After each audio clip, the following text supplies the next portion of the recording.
Welcome to the show which gives you crypto confidence.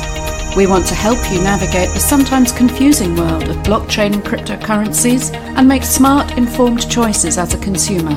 Brought to you by the marketing communications team at BlockSparks.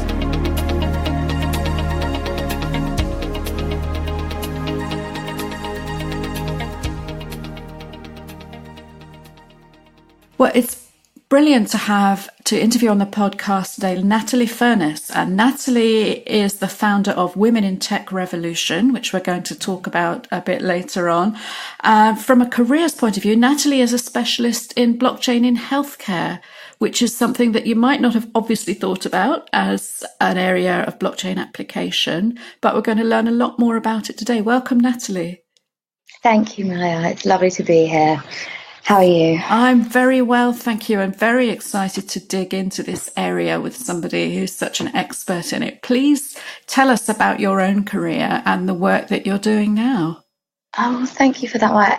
Actually, I've had a really interesting background, and it's probably not similar to anybody else that's working in the blockchain industry right now. So I actually started my career as a physiotherapist. Back in 2009, I graduated. And I was working across lots of different healthcare departments. I worked in private practice, NHS, prison service, professional sports. I was the physio for the Hong Kong lacrosse team when they did their World Cup tour. And during my time of working as physio, I got to see lots and lots of patients and really understand the importance of the user experience of care. But at the same time, I got to see a lot of systems that were failing patients. And it became quite frustrating that data wasn't really flowing from one department to another department. And as a physio, this was very difficult because you have a patient in front of you and you want to be able to discuss their x-ray and you want to be able to see their x-ray. So that was sort of quite frustrating. So I became quite interested in healthcare informatics, and I went and studied master's modules down at Southampton University. And this is what got me really interested in technology for healthcare. I was very lucky to have Richard Giordano, who is a professor in healthcare informatics and has worked at MIT, who helped me along the way a lot. So since then, I've been looking at lots of different technologies and how they could potentially improve the experience for both patients and clinicians working in the healthcare sector. And that's how I ended up in blockchain. Fantastic. So the problem that you had was that information wasn't flowing and you weren't able to get a clear picture of the entirety of a patient's situation. How does blockchain help address that? Well, there's lots of different ways that blockchain can help with that. So first of all, because it can be a distributed, decentralized ledger, patients could hold their own health records and take them with them and share them with health professionals as they go. And blockchain does allow for this. There's a few technologies that are slightly different to the open blockchains that people might know about. So there's technologies such as Hyperledger Fabric. There's also another blockchain, which is R3, which is a little bit more of an enterprise blockchain that keeps data a bit more privatized.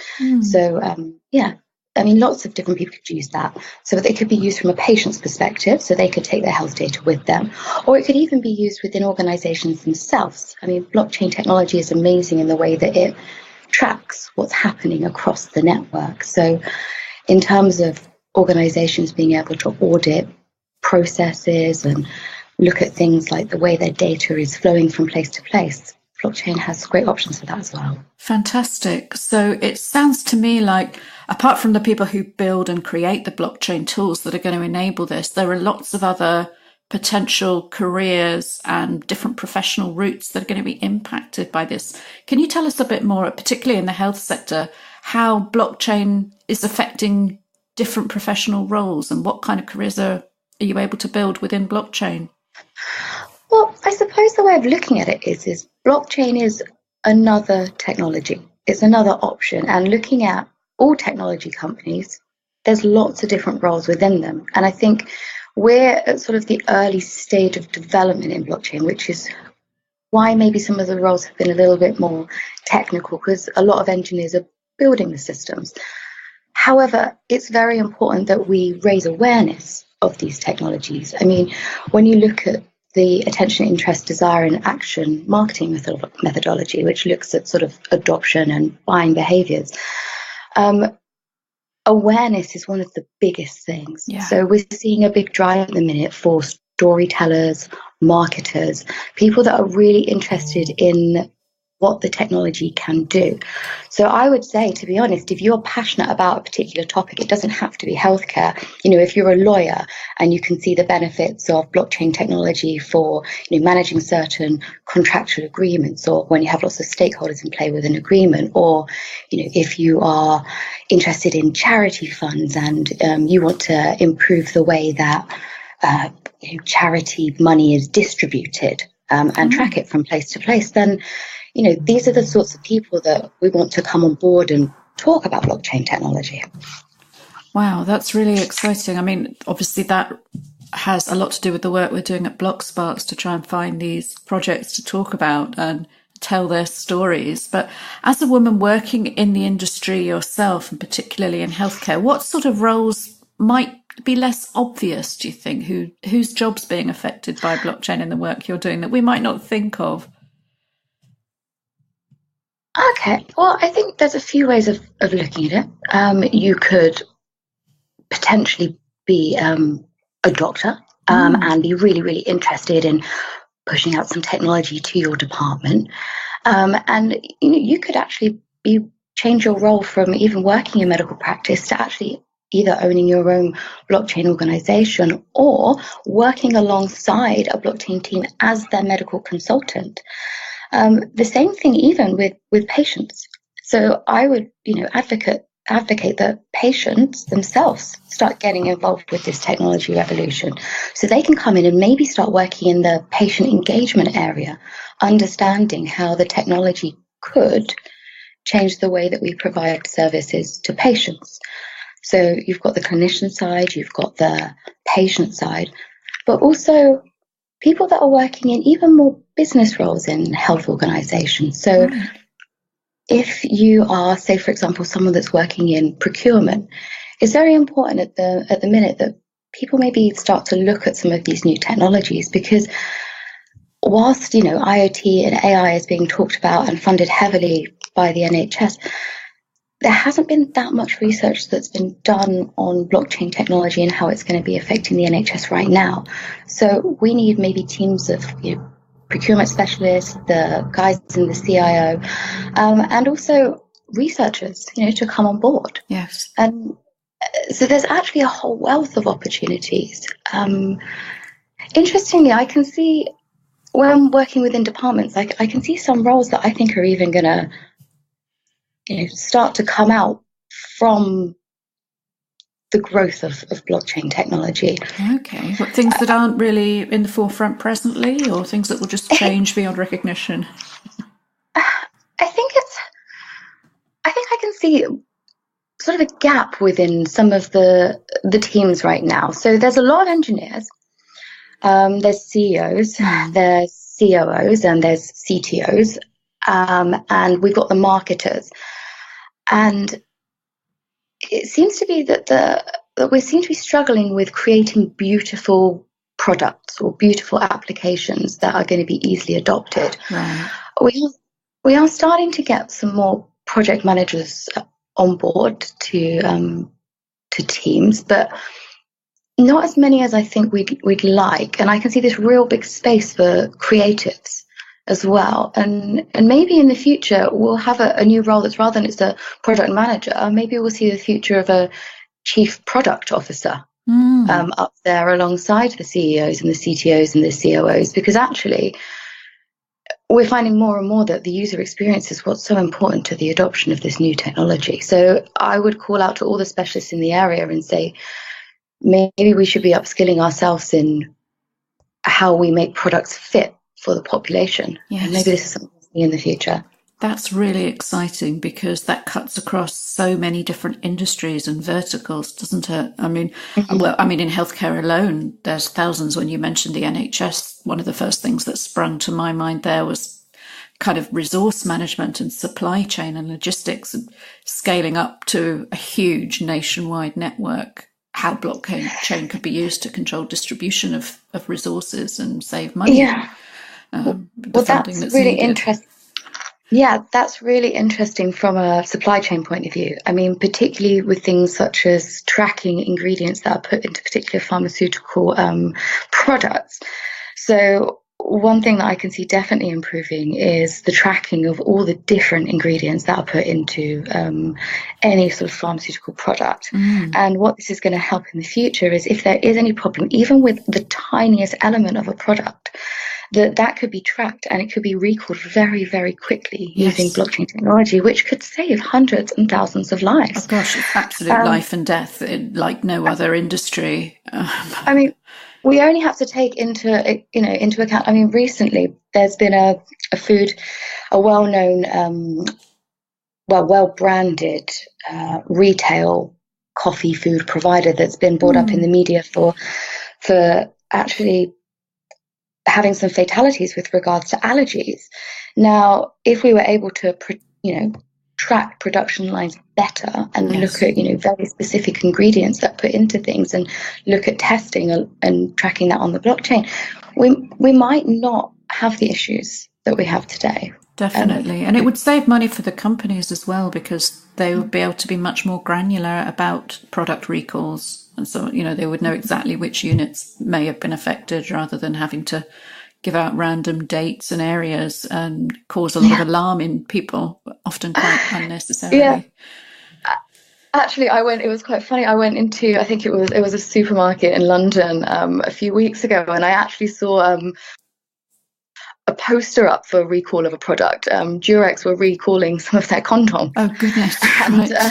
And I was just thinking, wouldn't it be much better if you were one of the purchasers of those condoms, if you could be contacted directly via hopefully before you relied upon it to do what it was supposed to do. A bit late otherwise. But at least you'd know then, I guess. And maybe if we could test things like that on the blockchain.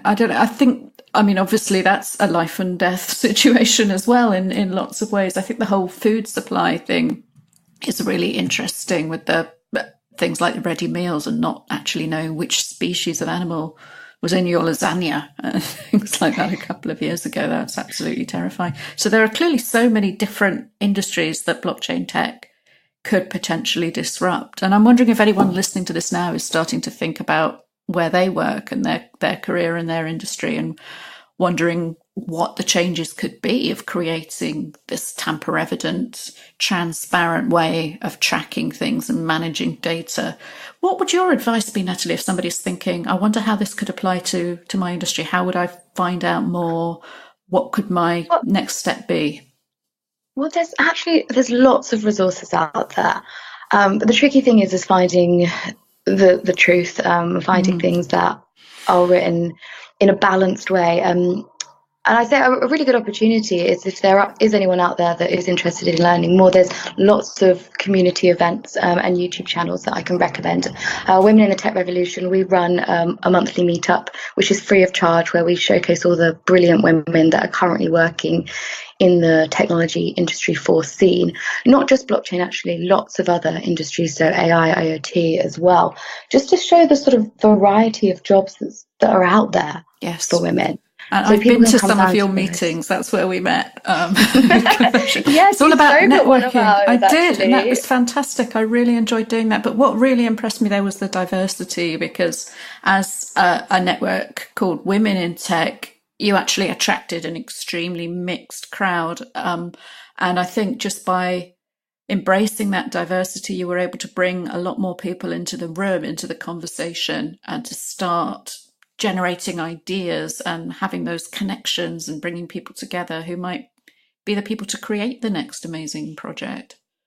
Yeah, actually, our last event was absolutely amazing. We had one on the Wednesday just gone, and we had an after party at the Curtin Private Members Club in Shoreditch.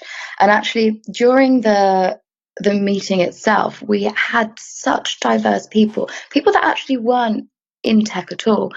And they actually asked more insightful questions than I think I've heard at many technology events. What sort of things did you get asked then from people outside the tech industry? There was one girl that really sort of sticks in my mind. And she put her hand up, and first of all she apologized for not knowing enough about the industry. Why do women apologize?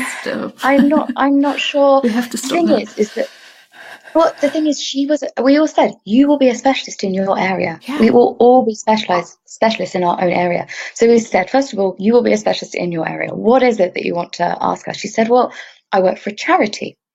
And we work in developing countries, and we have developed a paper currency. It's a very sort of local paper currency where people can exchange their assets, whether they be, products or services for paper currency.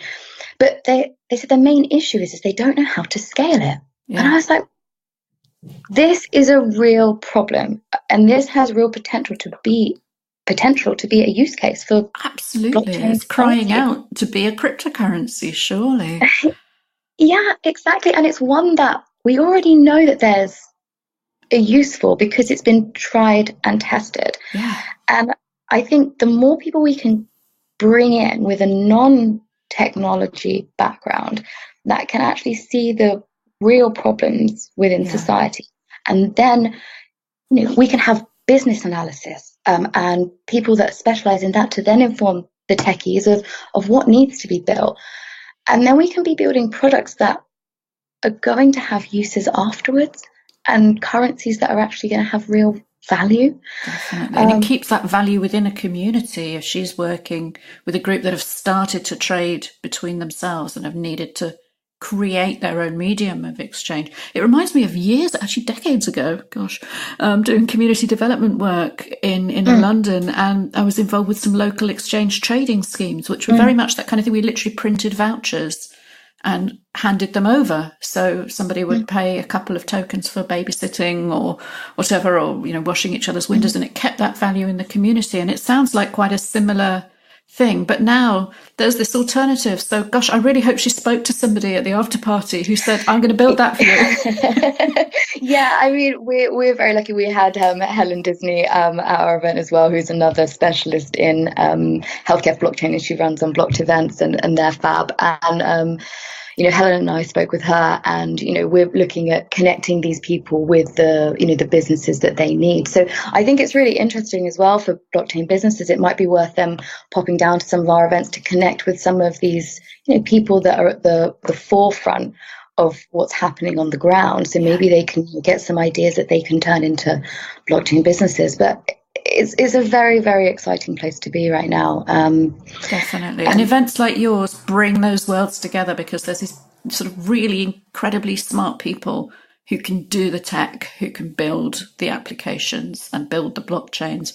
And sometimes there's a disconnect between them and people who are working in different industries and out in the community. And like your lady from the charity sector, who luckily her curiosity brought her along to your event, and it was the right place, right time. And hopefully a really valuable connection's been made. But we have to get that out there, I think, get the word out.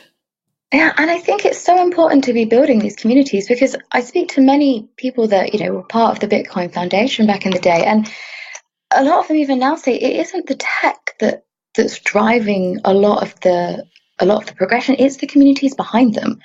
And I think we all need to work together, particularly in London. I mean, Women in Tech Revolution are working in collaboration with a lot of other communities to try and put London on the map. And we welcome anybody who wants to, help us with that. Because we hear a lot about Silicon Valley and the USA, and I admire all the work that they're doing. It's absolutely amazing. But I think the UK has a great scene in technology as well. Definitely. And we want to raise the awareness of what's going on here too. I think blockchain is decentralizing that as well, because it becomes much less about where you're physically located. And we're starting to see these different innovation hubs around the world springing up, from sort of Switzerland to Israel to Hong Kong. And dare I say it, that the old predominantly US-based financial and technological hubs are possibly in danger of getting a bit more left behind, simply because of the regulatory frameworks in their countries. Yeah. Indeed, and I would agree with that. I mean, countries like Estonia, Singapore, they're sort of ahead of the game, really, and it's really interesting to see sort of what Switzerland are doing sort of with their regulation and how they're actually supporting blockchain technology companies. So yes. I think it's definitely a global thing. We also need to have localization as well as globalization in sort of my view. We need to have some local communities to connect with global communities as well. And hopefully together we can make a real difference, and we can also bring more women into the industry for technology revolution. Fantastic. There's so many different ways. Well, that's a really wonderful place to wrap up. Natalie, we're going to put all the links to Women in Tech Revolution into the show notes so people can connect with you. They can find out about your events. They can get them in their diaries for the next time they're in London, because it really is. I mean, I speak for somebody who runs a distributed team working on telling stories in this space. And I love the way that we can network online, and that this is a global phenomenon and we're working with people all over the world. But there is something about getting into a room and actually being part of a live event, whether you're watching or participating or speaking or just listening and learning, that is so inspiring and energizing. I would so recommend it to anybody. And I would like to do a shout. Sorry, man. Shout. I wanted to pop into one extra shout out. And I think what we're doing as well is we really want to give a platform to any female speakers that want to get their project out there or something that they're working on, because we have a lot of conferences contact us asking for excellent female speakers, and I know they're out there. And it's just a case of sort of finding them and giving them sort of a fun, friendly platform to even, practice your talk on. We have a very, very casual, fun environment, and it's the perfect place if you are thinking of doing a talk and you're not quite confident at applying for a big conference yet. I'm going to support you and mentor you. That's a brilliant opportunity, because a lot of these big conferences, it's pay for play, and you pay a lot to get that foot on a platform. If you're there to pitch your project, it's really high stakes, and it's to make the most of it. It can be obviously extremely rewarding if you manage to connect with a potential investor, but if you've never done it before, that's really quite scary. So to have this opportunity to practice with such a lovely, warm and engaging crowd, I think that's just going to make everything more accessible. So that's a really great thing to be offering. Yeah, and we film it all, and it's all on our YouTube channel, Women in Tech Revolution. I don't know, have you watched yours back yet, Maya?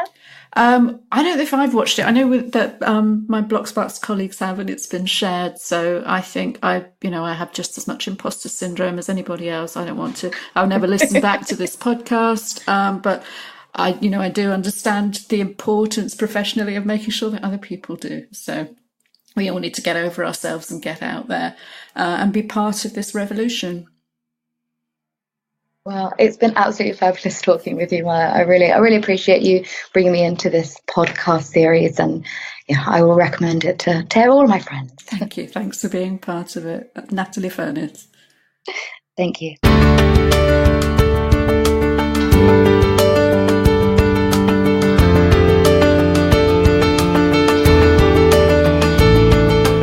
C is for consensus, and another tough decision, as there were so many possibilities for the letter C in this space, almost as many as there were for B.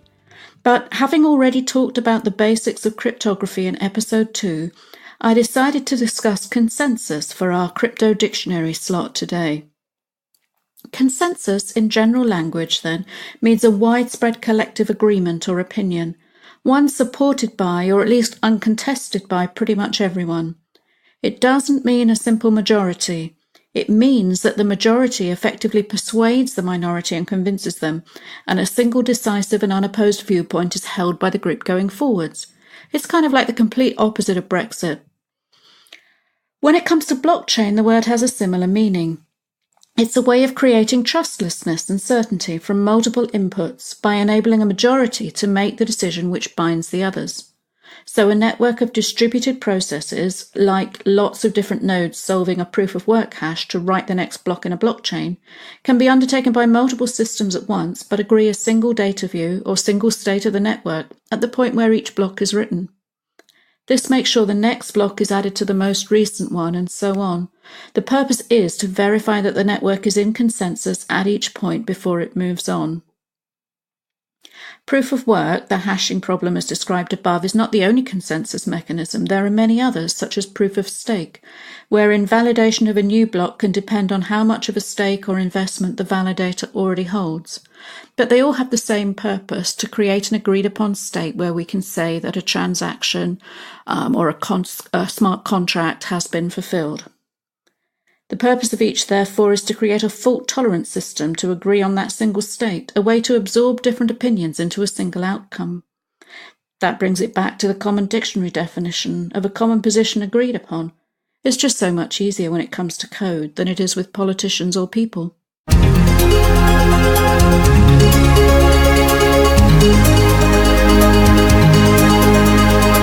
You just listened to a brand new episode of the Crypto Confidence Podcast. Thank you so much for your time and attention.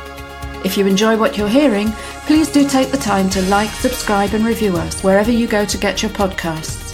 And you can connect with us at CryptoConfPod on Twitter and in many other ways. Do check out the show notes for full details about how to get in touch. Meanwhile, please remember that nothing in this podcast or our related social media, nor indeed anything else published by BlockSparks OU at any location, is intended as financial, investment or trading advice. Everything we share represents our personal opinions for your information, education and entertainment only. You should not make any decisions based on anything we share with you, not without undertaking independent due diligence and consultation with appropriate professional advisors. Crypto Confidence is all about being smart and informed and making the right choices for you. See you in 2 weeks.